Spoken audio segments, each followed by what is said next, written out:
thinking the other day. I made a video about mistakes in the Bible. I realized that it was almost like I told people not to read the Amplified Bible, to read the King James Version. And without explaining myself more, that's really how people would take it. And I would have people just, think the King James Version is just as good.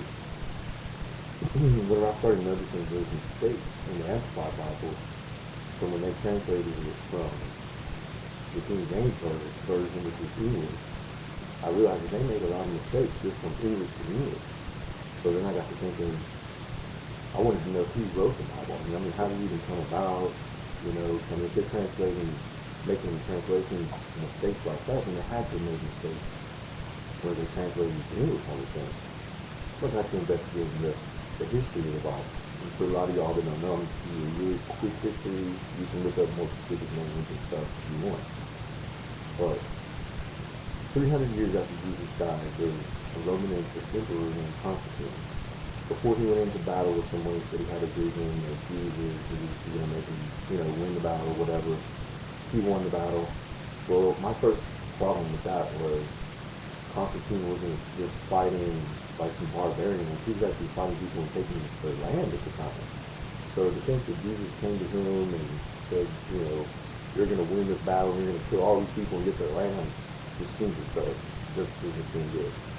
But anyway, this is 300 years after Jesus died. He starts making what he thinks should be the Bible. He makes a whole list of books. And then people don't like it.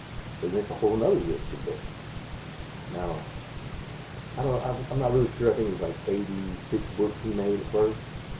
Well, only priests could read this language. This isn't, there wasn't in Latin. It was really, really hard for normal people to read it. So two people, these are the only two people I really think had the right idea of trying to be good. They translated it, and it's for everybody to be able to read it. And like they basically gave up their lives for this. And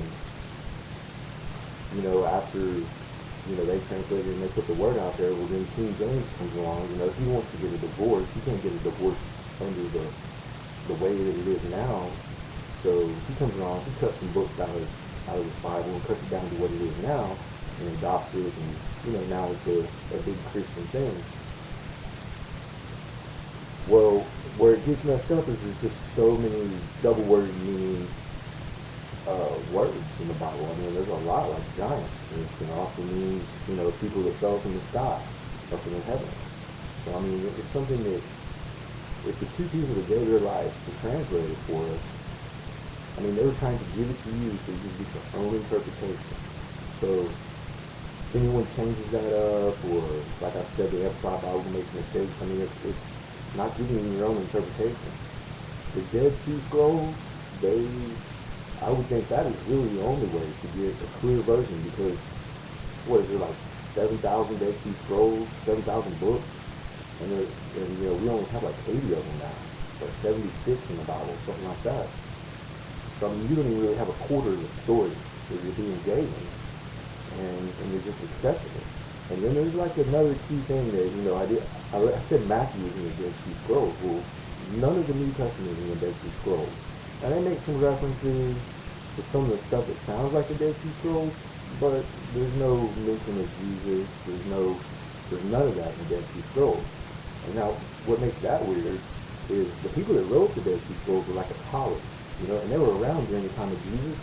Jesus may even have went there, and if he didn't, John the Baptist did for sure, because he adopted the baptism thing that they were doing there. So I would think the Dead Sea Scrolls is the oldest version of the Bible. You should really go back to it because you're trying to get your own understanding of what really went on. I said a joke on this lady's page the other day, Hummingbird 027. I was just messing around. I said, I feel like everybody that's got a driver's license that believes in Jesus should have something on their driver's license like the way they can't drive over 30 miles an hour. I mean, someone really thinks that they're just going to disappear at any second, which just would seem crazy in the first place. But if they really believe that, well, that seems it's not responsible at all. Just to be driving around, you might crash and hurt somebody if Jesus came back. She didn't like that. She blocked me. That kind of sucked. But I was only just joking around. I mean, you got to think about it. And you want somebody driving your plane that thinks he's just going to disappear any second? No. And you got to think that they're pilots that are Christians, and they're just over driving, and they're thinking, any second Jesus can come back and get me, and all you sinners are going down. Anyway, it's just kind of a joke. But what I do think is another thing that's complicated about Jesus is, it says in the Bible not to worship idols, God. That's it, God. And I don't know how many days of the year you celebrate God, but I know we celebrate Jesus twice. Christmas and Easter. And we also, I go to church and see people praying to a statue of Virgin Mary, praying to a statue of Jesus on the cross. And that's, I just don't know. I don't know if that's right. And then whenever I have questions and good facts, I'll go to preachers and I'll tell them things that I know. They don't even care. They just say fake this and fake that.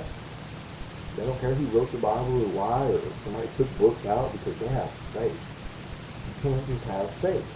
Muslims have faith and blow themselves up. That does not get them to heaven. Christians that, believe in Jesus, and then they commit sins their whole life, and they think at the end of their life they're going to ask for forgiveness and they're just going to get to heaven. That's not going to get you to heaven. And see, one time I went camping, I'm trying to figure out this religion thing. And I thought, what does God really want of me? I'm sitting there, I just got a tent, I'm sitting on a field, in the field there's no body, there's nothing. I thought, well, if I just spent the rest of my life right here, what does God want? He didn't really want that much. Taxes and stuff, that's paying 10% of your money and, money in general. That's not what God created. God just kind of created us, and He didn't really want much. All this 10 commandments and this and that's common sense. I think that He gave you a brain, and that's why He gave it to you, so you can think and know right from wrong. Having to have somebody in your heart that's not God to get to heaven just doesn't sound logical. And if you can't even question your religion, then that should tell you that you have a problem with your religion. Because Muslims should be able to question, if I blow myself up, am I really getting into heaven?